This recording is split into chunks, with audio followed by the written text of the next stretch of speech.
So the Apple Vision Pro is finally coming to the UAE, and here it is. Let's go look at it, and we have a lot to unpack. So by default, the Vision Pro comes with a solo knit loop, and it's simple enough to place it over your head like this. You can adjust it by turning the wheel over here. Now the weight of the Vision Pro is concentrated over here, obviously. So if you're not comfortable with this solo knit loop, you can always swap it with the dual loop band.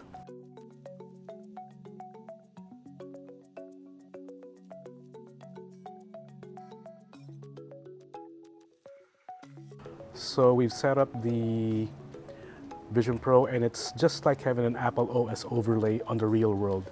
And I can clearly see my environment. So how do you control it? With your eyes and hands. Now, you may notice my eyes right now. Basically, if you're speaking to someone, the Vision Pro shows my eyes to indicate that I am actually paying attention to that person.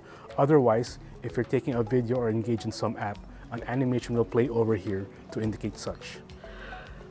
So here's the thing with headsets like this.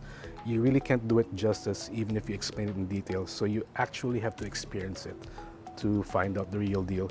And so far, the Apple Vision Pro is very impressive.